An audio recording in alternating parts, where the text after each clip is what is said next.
പാക്കറ്റിൽ വരുന്ന ആഹാര സാധനങ്ങൾ, ഇപ്പം ബ്രെഡ്, ബിസ്ക്കറ്റ് ഇതുപോലുള്ള സാധനങ്ങൾ, അല്ലെ പ്രോസസ്സ് ചെയ്തിട്ട് പാക്കറ്റിൽ വരുന്ന ആഹാര സാധനങ്ങളുണ്ട്. നമ്മൾ ആഹാരം ഉണ്ടാക്കാൻ എടുക്കുന്ന ആട്ട, മൈദ പോലുള്ള സാധനങ്ങളും പാക്കറ്റിൽ വരും. ഇതെല്ലാം ഉപയോഗിക്കുന്നതിന് മുമ്പ് നിർബന്ധമായിട്ടും ആ പാക്കറ്റിലുള്ള ഒരു കാര്യം നിങ്ങൾ ശ്രദ്ധിക്കണം. അപ്പൊ ഇത് കണ്ടോ, ഇതൊരു ബിസ്ക്കറ്റിന്റെ കവറാണ്. ഈ പാക്കറ്റിന്റെ ഏതെങ്കിലും ഒരു സൈഡിൽ കണ്ടോ, ഇവിടെ ഇൻഗ്രീഡിയൻസ് എന്ന് എഴുതിയിട്ടുണ്ട്. അതായത് ഈ ബിസ്ക്കറ്റ് ഉണ്ടാക്കാൻ എന്തെല്ലാം സാധനങ്ങൾ ഇവർ ഇതിൽ ചേർത്തിട്ടുണ്ട് എന്നുള്ളതാണ് ഇവിടെ എഴുതിയിരിക്കുന്നത്. അപ്പൊ എന്ത് ആഹാര സാധനം, അല്ലെ ആഹാരം ഉണ്ടാക്കാൻ നമ്മൾ ഉപയോഗിക്കുന്ന ആട്ടയാണെങ്കിലും മൈദയാണെങ്കിലും ഒക്കെ പാക്കറ്റിൽ വരുമ്പോൾ അതിൽ എന്തെല്ലാം അവർ ചേർത്തിട്ടുണ്ട് എന്നുള്ളത് കൃത്യമായിട്ട് ഇവിടെ എഴുതിയിട്ടുണ്ടാവും.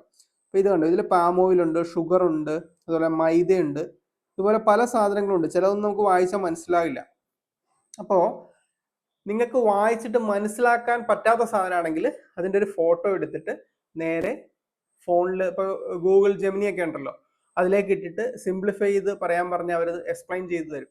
അപ്പോൾ മനസ്സിലാകും നിങ്ങൾക്ക് നല്ലതാണോ ചീത്തയാണോ എന്നുള്ളത്. അതുപോലെ തന്നെയാണ് ഈ ഡയബറ്റിക് ഉള്ളവർക്ക് കഴിക്കാൻ പറ്റുന്ന പഞ്ചസാര കിട്ടും, ഷുഗർ ഫ്രീ എന്നൊക്കെ പറഞ്ഞിട്ട്.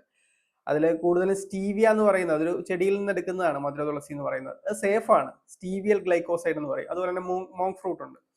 ഇത് രണ്ടും സേഫാണ്. പക്ഷേ ഈ പഞ്ചസാരയുടെ ഒപ്പം തന്നെ പല ആളുകളും അതിൻ്റെ അകത്ത് ഡെക്സ്ട്രോസ്, മാൾട്ടോ ഡെക്സ്ട്രോസ് എന്നൊക്കെ പറയുന്ന ചില ബൾക്കിംഗ് ഏജന്റ് ചേർക്കും. ഇത് നമ്മുടെ പഞ്ചസാരയേക്കാളും അപകടമാണ്, മധുരവും കൂടുതലാണ്. പക്ഷെ ഇന്ത്യയിലെ നിയമപ്രകാരം ഇത് ഷുഗർ ഫ്രീ എന്നും പറഞ്ഞ് വിൽക്കാം എന്നാണ് അതിൻ്റെ ഒരു റൂള്. അപ്പൊ എന്ത് ചെയ്യുമെന്ന് വെച്ചാൽ ഇവർ ഇതിൻ്റെ അകത്ത് ആഡ് ചെയ്യും. അപ്പൊ ഈ ഷുഗർ ഫ്രീ എന്നും പറഞ്ഞ് നമ്മൾ മേടിച്ച് കഴിക്കുന്ന സാധനം നമ്മൾ സാധാരണ ഉപയോഗിക്കുന്ന പഞ്ചസാരയേക്കാളും അപകടമായിരിക്കും. അപ്പൊ എപ്പോഴും കണ്ടന്റ് വായിച്ചു നോക്കണം. മനസ്സിലായില്ലേ? എന്ത് പാക്കറ്റിലുള്ള സാധനങ്ങൾ നിങ്ങൾ കഴിക്കുന്ന സമയത്തും വാങ്ങി കഴിക്കുന്ന സമയത്തും ആ കണ്ടന്റ് വായിച്ചു നോക്കുക. നിങ്ങൾക്ക് അറിയാൻ പറ്റാത്ത സാധനങ്ങൾ, പേര് കേട്ടിട്ട് മനസ്സിലാക്കാൻ പറ്റാത്ത സാധനങ്ങൾ അതിലുണ്ടെങ്കിൽ ഒഴിവാക്കുക, കഴിക്കാതിരിക്കുക. അതാണ് ഏറ്റവും സേഫ്. അപ്പൊ ഈ വീഡിയോ നിങ്ങൾക്ക് പ്രയോജനപ്പെട്ടെന്ന് തോന്നിയാൽ മറ്റുള്ളവർക്ക് ഷെയർ ചെയ്ത് കൊടുക്കാവുന്നതാണ്. ഈ ചാനൽ സബ്സ്ക്രൈബ് ചെയ്യുന്നതും പരിഗണിക്കാവുന്നതാണ്.